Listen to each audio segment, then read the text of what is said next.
Following program is sponsored by Adams Financial Concepts.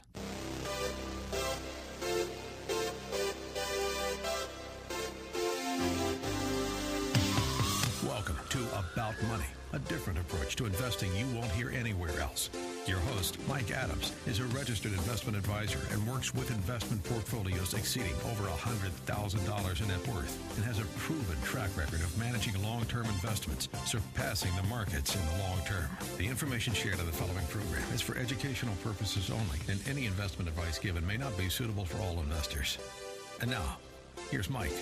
And it's Saturday, and we're going to be talking about money, the answer about money. Anyway, I want to start by asking a question. Have you heard about the Zillow Prize? The Zillow Prize. They're offering $1 million to solve a problem. $1 million to solve a problem. Now, Zillow is a local company, and I have to disclose, I'm not recommending the stock. I do not own the stock in any portfolios. I have never owned the stock in any portfolios. And I'm not, by mentioning Zillow, it's not any recommendation to buy or sell the stock.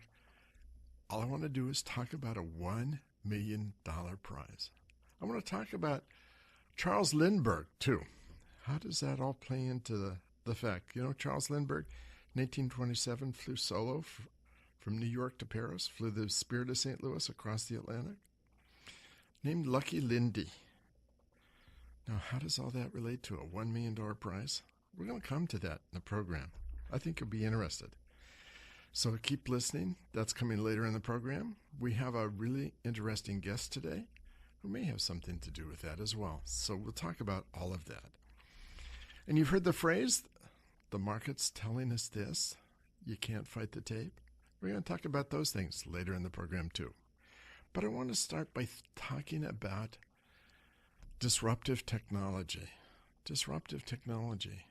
You know, we kind of think of it as something that's come about today, that we're living in an age of disruptive technology, and truly we are.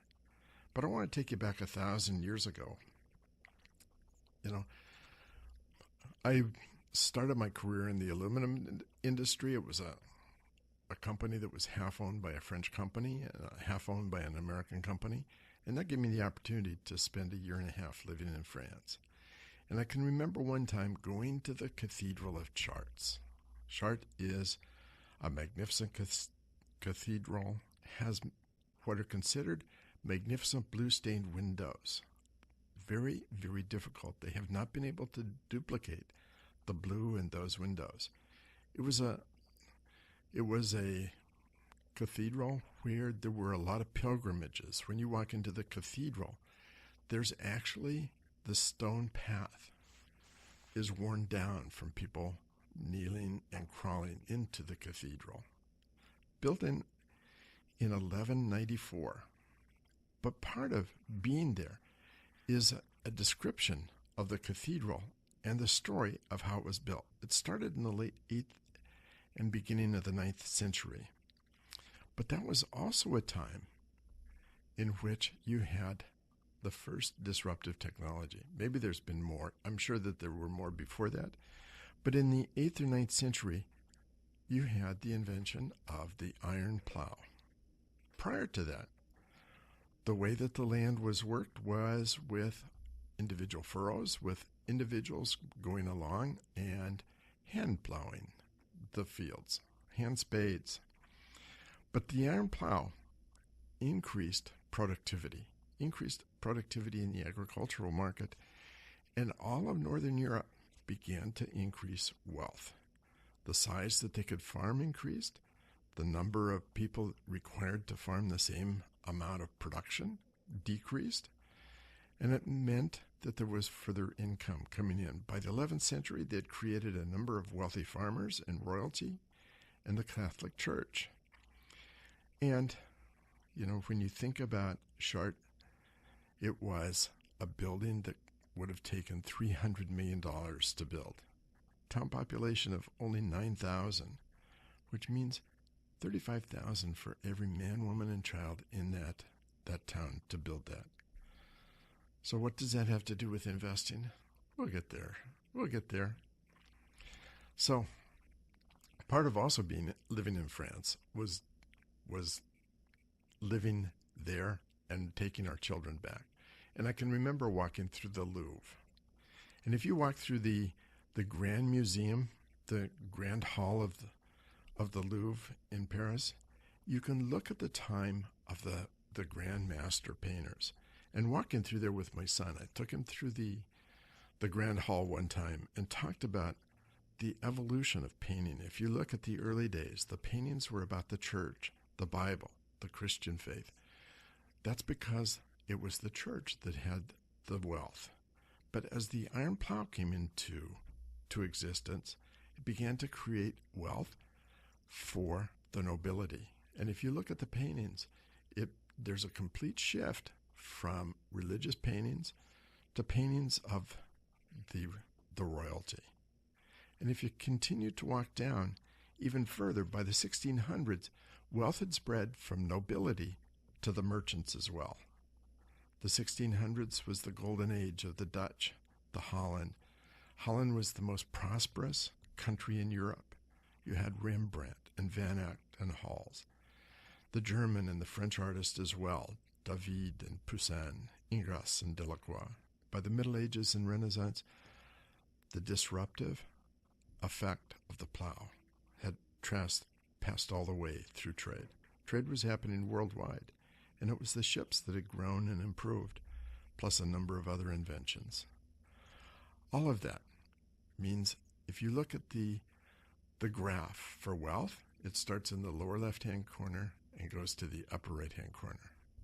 If you look at just the 20th century, we went through a Great Depression. We went through numerous recessions. Think about the 1960s, the 1980s, the 1900s, everything in between. We went through 2 world wars, 2 devastating world wars. We went through the Vietnam War. We went through the Korean War. Worldwide, multiple conflicts. We went through a period of time of the rise of communism and the Cold War. We went through 2 presidential assassinations during the 20th century. We went through Chernobyl and 3 Mile Island and a number of natural disasters. Multitude of problems, multitude of things that were unpredictable, completely unpredictable. And yet with all those negatives, on the 1st of January, 1900, the Dow stood at 66. And by the 31st of December, 1999, the Dow stood at 11,467. Think of all the things we went through in the 20th century. The Dow began at 66 and it finished at 11,467. Once again, it was a graph that began in the lower left-hand corner and finished in the upper right-hand corner. Oh yeah, along with the negatives, we had the computers, we had automobiles, we had the polio vaccines, we had bioengineering that began to take place. We had aerospace. We began to travel in airplanes instead of by horse. Of course, there was a few things in between that as well. There's a long list of positives. Not predictable. We had the black swans, but the Dow started at 66 and ended at 11,467. Now, I say all this because the last few weeks I've been talking about the trade war and the negatives that go on with the trade war. And I think it's important to maintain a perspective about the whole thing. If you're in this for the long term, if you're in for building wealth over the long term, it's the long-term perspective that counts. It's thinking of the Dow at 66 and ending at 11,467. And yeah, we're not going to live 100 years. But in between time, we've gone through a lot in our lifetime. During this whole thing with the trade war, maybe it's going to be short. Maybe the meeting with Europe today and the so-called agreement that they went away with, John Kerry went away with, along with what Trump had to say, maybe it's going to be a very short-lived thing. I have my doubts. I think it's going to be something that goes on for a considerable amount of time. We've seen the TPP torn up. We've seen NAFTA torn up. We've seen the Iran deal torn up. We have a president that questions NATO. You know, a guy that supposedly wrote The Art of the Deal hasn't signed any deal yet. North Korea's not signed. You know, maybe all those deals are going to get done. Maybe they're not going to be done. Maybe we're going to go through some difficult times. But the idea, if you're a long-term investor, the idea is to maintain that long-term perspective. You know, I can remember at the dot-com time, or the beginning of the Grand Recession, Great Recession, when people sold out all of their stocks, they were concerned and they were worried. You know, the fact is the stock market didn't go to zero. It recovered. It's higher today by a considerable amount than it was back then. I talk about the super cycle. We're going to return to talk about the super cycle again after the commercial break, and we are coming to the commercial break pretty soon. The super cycle, I believe, is the way to view all of this that's happening right now. And I repeat it. I've been repeating it since 2011, for 7 years. And I will continue to repeat every 3 months because I think it's important to remind us to take the long-term view. Anyway, we'll be coming right back to that after commercial break. We are coming to commercial break. Don't go away. We've got a lot to cover today. We've got so much to cover. And you want to hear my guest. She's got a great story to tell. So don't go away. We've got a lot to cover. And there's so much to do. We'll be right back.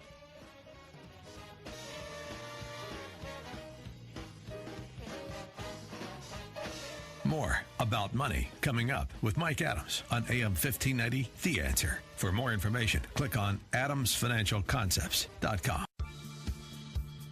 About Money continues. Remember the website, adamsfinancialconcepts.com. Here's Mike. So I started the program by talking about the long term. And when you look at the long term, it's not just 100 years.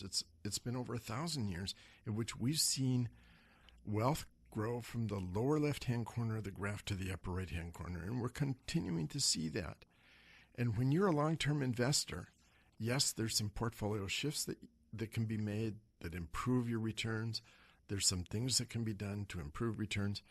But the main idea is to understand that we're in this for the long term.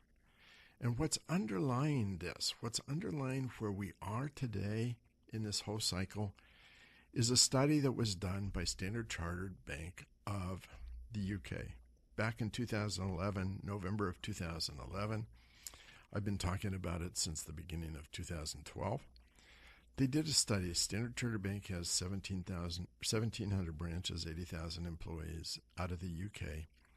And they talked about a time in which worldwide growth, the GDP in worldwide growth, grows much faster than average.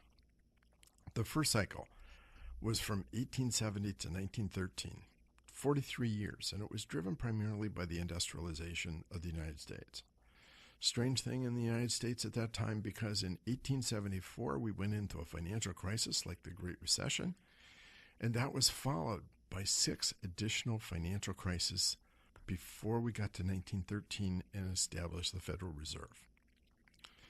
That's a whole nother subject to talk about. But we went through one cycle after another, but it meant that we moved from an agricultural country to an industrial country.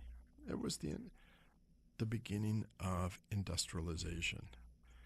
The United States during that time became a world leader.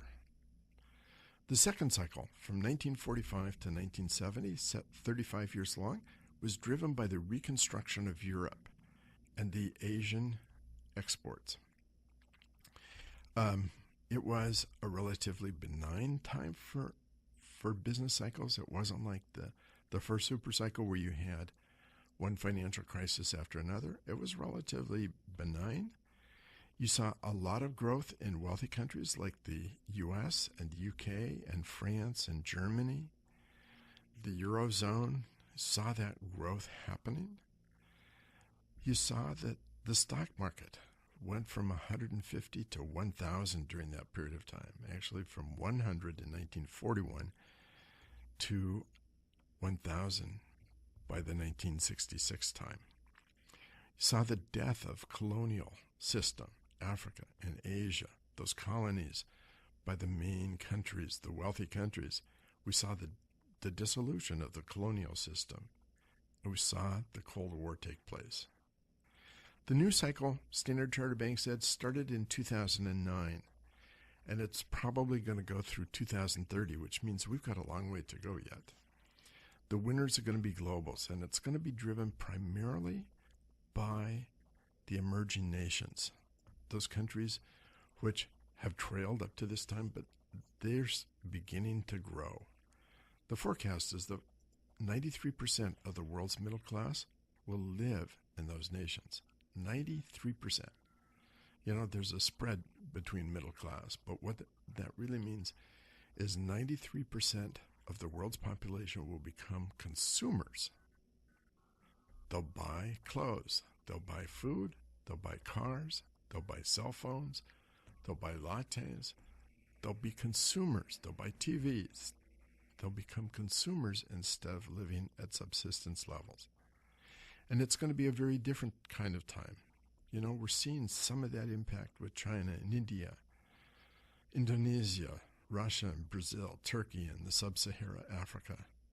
It's going to be a very difficult time politically, social volatility. You know, we've seen some of the storms pass through the Arab countries.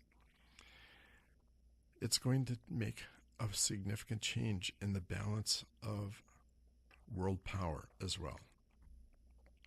Every supercycle has had its share of winners and losers. You know, if you look at the first supercycle, it was agriculture in the U.S. that lost, but it was industry that gained.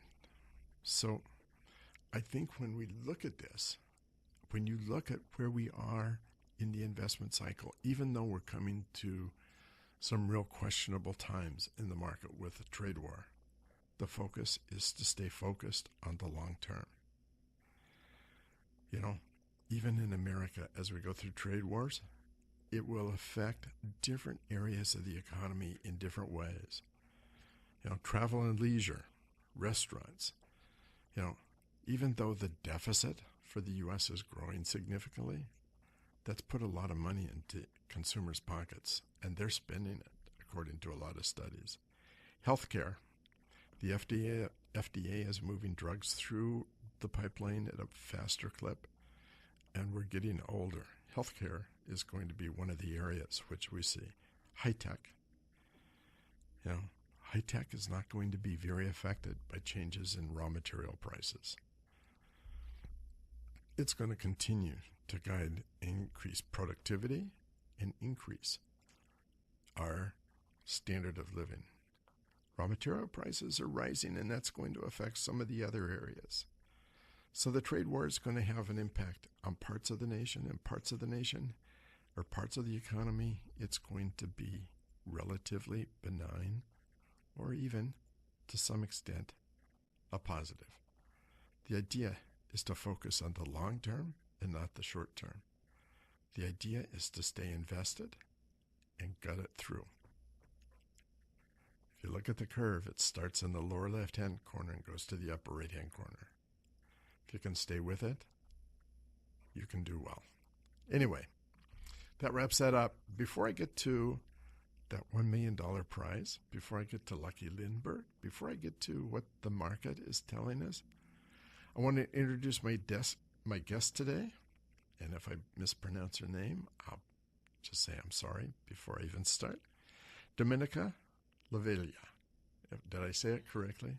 Close enough. Okay, tell me what I should have said. Domenica Lavaglia. Lavaglia. Well, welcome to the program, Domenica. Thank you. You're from Metrolist. Yep, Metropolis Real Estate. Metropolis. I got that one wrong, too. No worries, it's fine. So why don't we start with your background? Okay. I have been in Seattle many, many, many years and been in the real estate industry for about 16 years, going on 17, and started Metropolis Real Estate about 3 years ago with two partners. Mm-hmm. But you're not just three of you anymore. Well, no, yeah. Jennifer Nelson and Chad Zinda and I started Metropolis, and we have about 33 brokers with us, including a commercial division. So we're growing and enjoying every minute of it for sure. So tell us about Metropolis. Good job. Besides it being hard to pronounce. We are primarily a real estate company. Like I said, we have residential and commercial division. We also have a real estate school, so we have a robust curriculum throughout the year for continuing education, and we encourage others from other companies to come join us in that. It's great. And we happen to have found a really cool, huge, beautiful space in Soto when we were looking for our home. And so we rent it out as an event space as well. So we have a unique sort of collaborative work environment with a few different aspects. So let's go off on a tangent a minute. Tell us about the event space. You rent it out. Yep. Describe it to it. Oh, it's beautiful. It's in an old crane factory. The Ederer Crane Company is still in Seattle, I believe, but built most of the cranes west of the Mississippi in Seattle. Those big cranes you see at the Port of Seattle are the big cranes that are making buildings all over the place. And we have an old building built in the teens, I believe. It's 7,000 square feet. It's got huge 20 plus 25-foot ceilings and beautiful light, and all kinds of cool stuff happens there. So tell us about a typical event if somebody has. Oh, gee, they go all over the place. Lots of weddings for sure. It's a great, it's really open and big so people can transform it. It's amazing what people can do with it. So we have weddings, we have bar mitzvahs, bat mitzvahs, birthday parties, corporate events, lots of meetings and holiday parties. And we do our own events. We have a lot of client events there that we gather all of our brokers and all of their clients and friends for different celebrations throughout the year to just build community and increase everybody's enjoyment of life together. So it will hold how many people? That's a good question. We'll finish this off. If you were going to have a wedding or a fundraiser where you were sitting down, we do a lot of nonprofit fundraisers. We made the Puget Sound Business Journal's top 75 philanthropic companies in Seattle 2 years in a row, number 20, because we give the space away a lot for nonprofit stuff. So anyway, if you're going to have a fundraiser or something where people were seated to eat, probably looking at 250 to 300. If you have an open house type format, people can come and go. You might have 500 or 600 people through the space pretty easily. It's large. It's large. Yeah. And the rent is competitive? The rent for events? Yes. Yes, very. That's how we keep it booked. Absolutely. And for catering, you provide? No, we don't do any of that. It's just a space. Because like I said, we're concentrating on our business of real estate. We just have somebody who manages the space for us. Okay, so we covered that. We're going to come back to real estate and talk about real estate because that's awesome. Your business. It is. So you have a number of real estate brokers. Mm-hmm. And, when I've used real estate brokers in the past, we buy a house or sell a house, and that's the last I ever see the real estate person. Yeah. That's the hard way to do it. It's true. One of the reasons we started Metropolis was that we were finding that we wanted a really strong culture of collaboration and community in our office and in our company, and also to find a way to help elevate that general way of being, including professionalism in the marketplace in general. So doing... So we're going to come back to that right after this commercial break. It's a good place to stop. Great. That leaves you, the listener, questioning what we're going to say next. So hang on. We'll be right back. More About Money coming up with Mike Adams on AM 1590, The Answer. For more information, click on adamsfinancialconcepts.com. About Money continues. Remember the website, adamsfinancialconcepts.com. Here's Mike. So I'm here with Dominica, and I'm not going to pronounce your last name. That's great. Metropolis. Metropolis. Okay. It's okay. So let's talk about Metropolis and what you do. You have 30 real estate people. Yep. You cover what area? Oh, that's a great question. Really, the greater Puget Sound area. We've got brokers who have either lived or spent a ton of time working up as far as Mukilteo, Edmonds area. We've got one broker that lives in Edmonds. We've got brokers that live in Tacoma. We've got people who spend a lot of time on the east side or on the peninsula. We really cover a pretty big area because our people go all over the place, either because they live there or they have a lot of familiarity. And then we have referral partners all over, just like most real estate brokers. You get to know people throughout Washington and the United States. So we have a pretty broad reach. So in my case, for example, where we bought a house on Mercer Island and then sold a house on Mercer Island and moved to West Seattle, used a different person for each one of those transactions because the person specialized in that specific area. And when you moved out of the area, you had to find somebody new. Yeah. You have the coverage.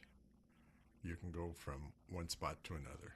Absolutely. And like we were talking about earlier, we really concentrate more on the people in our lives and database, if you will, than we do on where they are. So, of course, your general day-to-day life is going to have most of the people coming in and out of your life and your business, but I have clients all over the place who will still call me and have me sort of collaborate even with a broker in that local area because they know that I'm going to make sure they're taken care of and make sure the process is going well and stuff like that. We really, going back to those celebrations we put together, that's really about making sure that we're in flow with our clients and understand and are available to them when they need things. And that certainly means when they're ready to buy or sell, or if they know somebody who is. But it also just means that any of their day-to-day stuff. I've got a magazine that I publish twice a year, Metropolis Magazine, and I'm just finishing up on the mid-year issue. And there's a story in there about a family who their emergency plan with their children, if they get lost, is to tell whoever has found them to call Metropolis because they're really young and they can't say their last name and they don't know their address, but they have spent 3 of their 4 years on the planet, and I think one of them's 7 and one's 4, celebrating different times at Metropolis, and they love it and they know it. So they know if they get lost at the beach to ask for Metropolis and have someone look them up, and they'll get home safe. So it's really a lot deeper than just buying and selling houses, for sure. That's a great story. It really is. So if someone wanted to get your magazine, how would they do that? Well, they can go on our website. Actually, we've got a little sign up that you can throw your email in there and you can get the latest issue of it. The latest issue isn't quite published yet. We're looking at a couple weeks for that, but it's always on there. You could always contact our office or me directly, and I'm happy to send a copy. And what else will they find besides some stories like that one? Great question. They'll find a couple case studies that also have to do with transactions or client experience. So this latest issue has a commercial client who's gone through the process of creating 2 restaurants with one of our commercial brokers, Ananda, and then another one is a buyer who's bought 2 homes in the last 4 years with one of our other brokers named Sarah. And lots of statistics, local sort of more macro Seattle metro area, listings online or on the market and sold, that sort of thing, median prices, inventory, months of inventory. And then we go down to the more micro different neighborhoods. So you can kind of see in there, if you live in Green Lake, what your median price is for the last 18 months of inventory and stuff like that, and kind of get a sense for not just where the market is right now, but year over year or month over month, how it's been changing. Like you said, the one side of the graph to the other. So tell us about what's going on in the real estate market. Because it's been a hot market. Yeah, Seattle's interesting. It has mellowed out a little bit the last month or so. Things have softened. It's still a deep seller's market in Seattle. We are looking at only just barely over a month of inventory, which means if you're looking at a more balanced market, or you're looking at 4 to 6 months of inventory, buyer's market doesn't start until after 6 months. So we're still very much in a seller's market, but it does mean that there's a little more on the market. We had almost 45% more listings come out in June than were be on the market in June than were on the market in May. I think it was 43% more in just 1 month. So a little bit of relief for buyers who've been struggling for the last couple of years to get into a house, a little less frenzy, and it makes it, I think, better for everybody, including sellers. So what do you attribute it to that we're seeing more inventory come into the market? I think part of it is buyer fatigue. It's been really hard. It's been a tough time. People are getting a little tired of competing, a little tired of shelling out money for inspections on houses they never get. So I think that's part of it. Summer slows down pretty regularly every year because it's beautiful outside. It's 90 degrees out. Who wants to be looking at houses? Real estate agents are on vacation too. So that's probably a little bit of it too. Interest rates are always a little bit of a factor. I think some of the things you're talking about with trade wars and the economy, people start to get a little bit more cautious, even if it's temporary. I don't see us having any big reduction in prices. Our median price is still quite high. It dipped a tiny bit in June, but I do think that there's a little more, people are just being a little more cautious. So as some people think that prices will take a dip down, my gut feeling is that we're not going to see a dip in prices. We're going to maybe see a leveling out. Yeah, I think we went end of June with $795 being our median price, down from like $815. I think I'd have to look at it to double check those numbers, but so that's a tiny dip. But I don't see any big slump in Seattle real estate. We still have a really robust economy here. The port is busy, and the tech and all the other industries are going well. So I think, if anything, we'll see a better balancing in the market, but I don't see that really equating to prices very much. Yeah. I think that goes along every part of our economy. Doesn't seem to be in much danger. So for the typical person that's starting out with their first home, what would you recommend for them? In terms of how to get started? Yeah. Well, definitely, I think your first order of business is to find a broker that you feel really comfortable with. And there's many factors in that. That's about getting your questions answered and feeling like you're being guided through the process. Hand in hand with that is finding a good lender.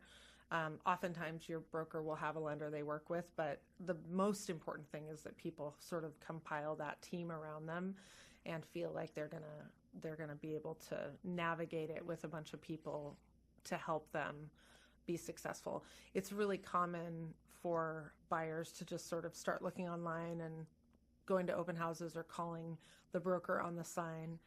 And what they find is that they spin their wheels a lot, and getting somebody who's really in your corner to help guide you through the process.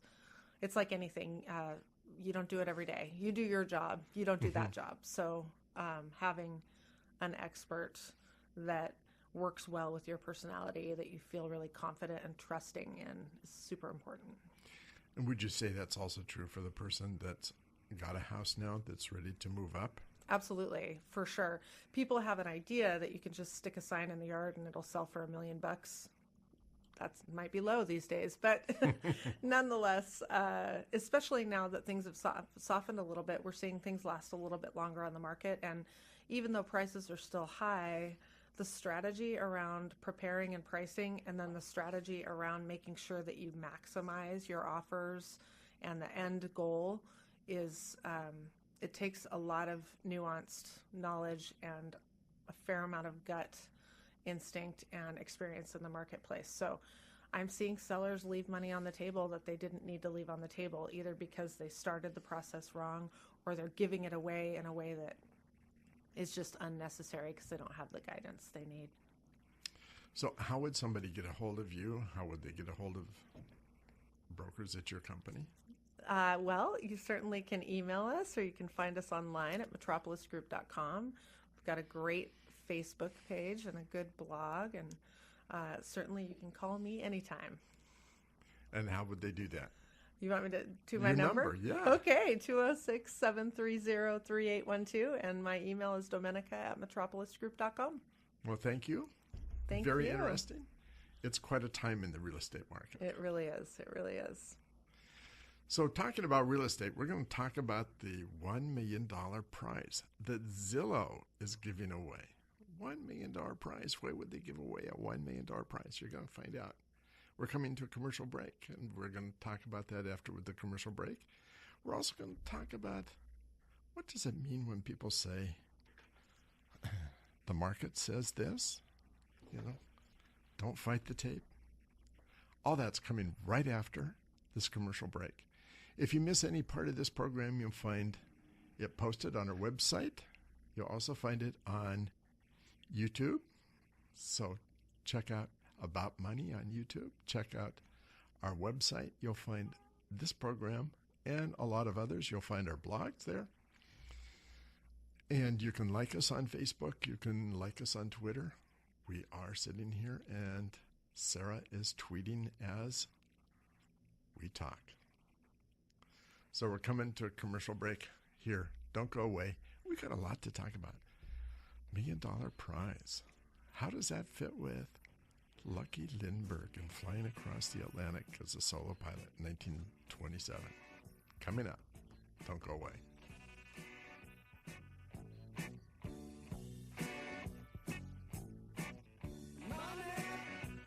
More About Money coming up with Mike Adams on AM 1590, The Answer. For more information, click on adamsfinancialconcepts.com. About Money continues. Remember the website, adamsfinancialconcepts.com. Here's Mike. So in 1895, there was a Frenchman by the name of Gustave Le Bon who wrote a book called The Psychologie des Fools, The Psychology of Fools. Long before Stalin, long before Hitler, Mussolini, and the others. And he talked about crowds and the psychology of crowds. He said there's a collective mindset that begins to set in. We begin to feel and act in a state of isolation. It's almost like an invincible power controls the crowd, a hypnotic one. It becomes fascinating. Crowds react in such a way that they don't really reason, very open to suggestion, and almost a mystical power of symbols. I see that with people that say you can't fight the tape. Think about it. You can't fight the tape. Think about what the market is telling us. The fact is, stocks don't tell us anything. Stocks don't tell us what price you bought or what price you sold. Stocks are an inanimate object. I hear sometimes people say, I bought this stock at 40, it's down to 30, and I'll just wait until it gets back to 40 and I break even to sell it again. To me, I'm a mathematician. It doesn't make any sense at all. If the stock's at 30 and it's a loss, take the loss and move on. If you've given up on the stock, you don't think it's going to go up. If you're going to sell it just to break even, that doesn't make any sense. You bought it to make money with. If you think it's going to make money, you hold on to it beyond. The stock doesn't know what price you bought it at. It doesn't know what price you're going to sell it at. It's just going to move based on supply and demand. Some people will say, why is the market up today? Probably because there's more buyers than sellers. Why is it down? Because there's more sellers than buyers. Being part of the crowd means that you're not paying attention to what's going on. It's easy to say, this is what the tape is telling us. This is what the market is telling us. I hear that all the time. The market, in my opinion, doesn't tell us a single thing. Anyway, I just had to throw that in. I heard that expression the last few days, what the market is telling us. It's really not telling us anything. So anyway, there's an old expression, the more things change, the more they stay the same. History doesn't repeat, but it rhymes. Charles Lindbergh, 1927, flew the Spirit of St. Louis. And they called him Lucky Lindy. To understand why, got to introduce a guy by the name of Raymond Orteg, he was a hotel owner. Originally born in France, he moved to New York City. He was the bar porter at a restaurant, street house called Wendy's, and then he became the maitre d' of a hotel, ended up buying the Martin Hotel in New York City, and then several other Martin hotels. And he goes to, in 1919, a speech by Eddie Rickenbacker, a dinner that was organized by the Aero Club of America, honoring Eddie Rickenbacker. And there were a lot of World War I airmen who had been hanging out at Orteg's house. They're the ones that told him about this dinner. And he got so inspired by this dinner, he offered a prize of $25,000 to the first person who could fly from New York City to Paris. At that time, there was after World War I. There were some odd things going on between the U.S. and France. He thought it would help repair some of the relations, so he offers $25,000. You end up with 9 teams of aviators who spend $400,000 to win a $25,000 prize. And several of those teams were headed by really famous aviators. All those teams failed. There were 6 men that were killed in separate crashes. Another 3 men were injured in a 4th crash. And in the spring of 27, there were 45 pilots who would attend and start the process. 21 would die. And Lucky Lindbergh? Well, he wasn't really taken seriously. He wasn't really the cream of the crop. He chose to fly solo, which was a really bad idea. They told him it was a really bad idea. You want to fly with a couple people so that if one person gets tired, you can continue to do it. And he chose to fly a single-engine airplane. That was also a dumb idea, according to everyone else, because if one engine fails, and it will fail, you end up as shark bait. That's what they said. But who was it that made that flight from New York City to Paris? Lindbergh. And that's how he inherited the name of Lucky Lindy. He collected the prize of $25,000. No one else got a cent. Over $400,000 was spent by those 4 teams. Only one guy got $25,000.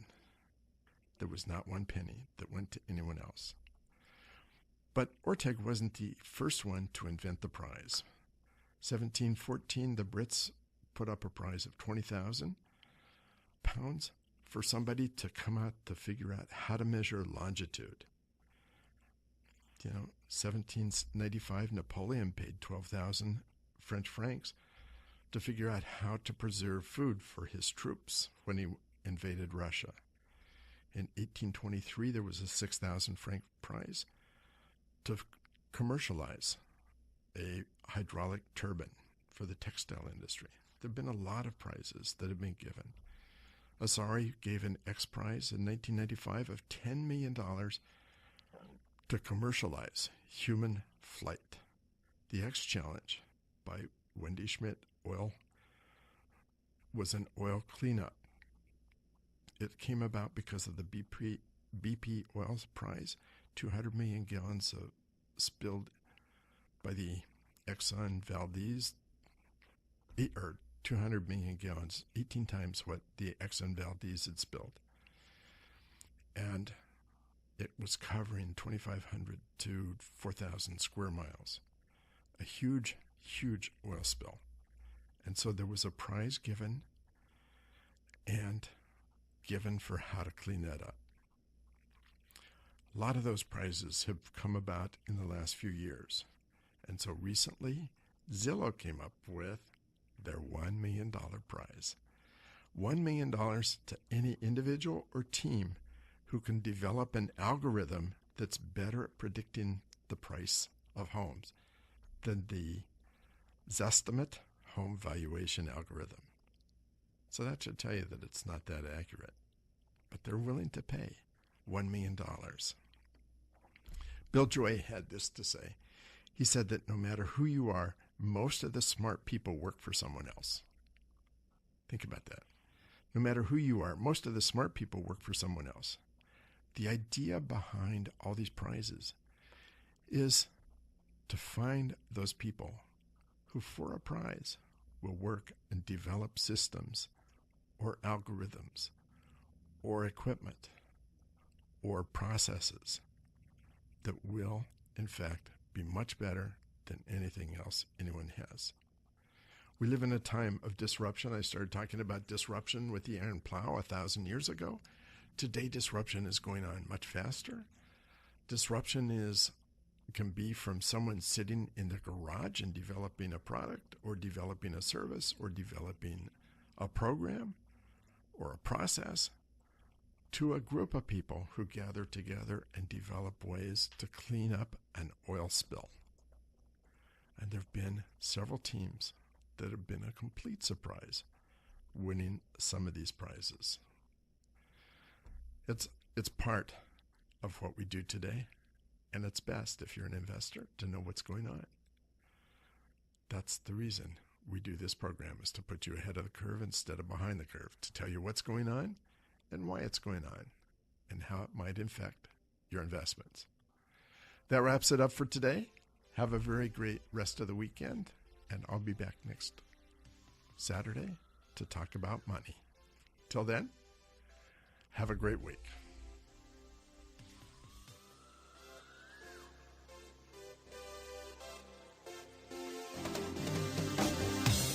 Listening to About Money with Mike Adams, a registered investment advisor. If you'd like more information about what you heard today, or about Mike's investment philosophy and strategy, or if you'd like Mike to evaluate your own portfolio, click on adamsfinancialconcepts.com. That's adamsfinancialconcepts.com. The information shared on the preceding program was for educational purposes only, and any investment advice given may not be suitable for all investors. Join us again next Saturday at noon for more About Money with Mike Adams, here on AM 1590. The Answer. The preceding program was sponsored by Adams Financial Concepts.